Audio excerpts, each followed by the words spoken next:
Karol Joseph Wojtyła was born on May 18, 1920, to Karol and Amelia Wojtyła as their third child. Our third child. Growing up, John Paul was athletic and enjoyed skiing and swimming. Sadly, his life was struck by tragedy at an early age when his father died when he was 9.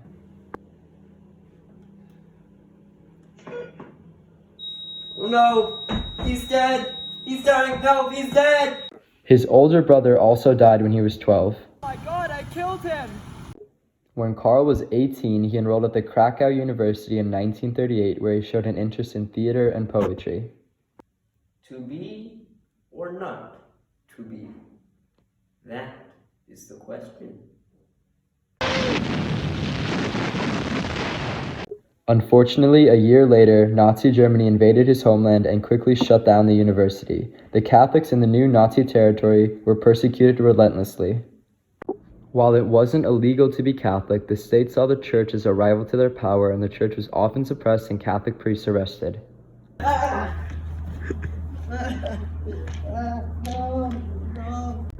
Despite the risks, Karol began his studies at an underground seminary in Krakow in 1942. During this time, he also worked in clandestine theater. After the war, the Nazi regime was replaced by a Stalinist communism, which also hated Catholics. Nevertheless, Karl continued his studies until 1946, when he was ordained a priest on November 1st. I ordain you a priest.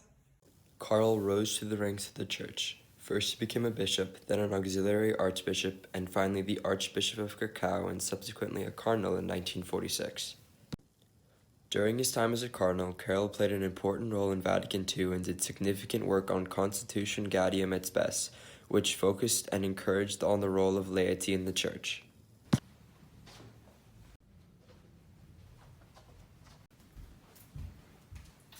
You have to be good. Okay. After this, Karol was elected Pope on October 18, 1978, and began his work as Pope John Paul II, being the first non-Italian pope in over 400 years. John Paul II began his papacy by visiting the Dominican Republic and Mexico in the first 2 of what will become 104 trips to foreign countries. John Paul loved people, and when people would talk to him, it often felt like he was solely in the moment with them, hearing everything they had to say to him and instantly knew and had feelings for their situation. Pope John Paul went out of his way to meet and speak with his Christian brothers and sisters, meeting millions in his pastoral visits to Italy and foreign countries. In 1981, when traveling through St. Peter's Basilica on his famous Pope-mobile, a man in the crowd pulled out a gun and shot John Paul 4 times. The man, Ali Aka, was detained by civilians in the crowd. The Pope was rushed to an emergency room where he would be saved by doctors. The Pope later forgave the shooter and had him deported back to Turkey with the permission of the Italian president. In 1985, Pope John Paul instituted his most notable foundation as Pope, World Youth Day. This was a day where children, not adults, would get together and share in one community as Catholics. Its idea was to bring together Catholic youth, the next generation of adults, and teach them about God's love and grace. World Youth Day was seen as a monumental success, drawing millions of kids from all over the country, breaking the record for the most people gathered for a religious event in 1995 with 5 million people, and again in 2015 with 6 million people gathered. John Paul was a God-centered saint because he put God first in his life. Through hostile powers and threats to his life, he stuck with the idea that God's plan for him was superior, and it shall be carried out.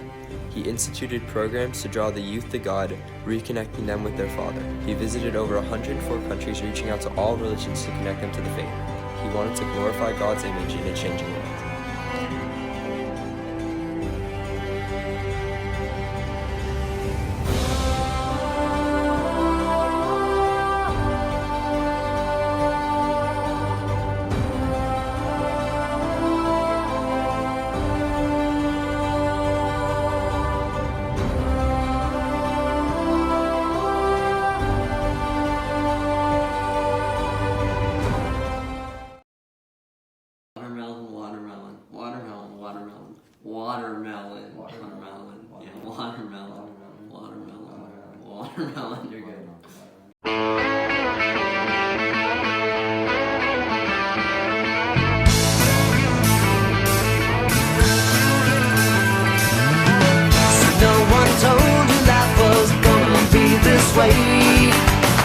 Your job's a joke, you broke. Your love life's the your way.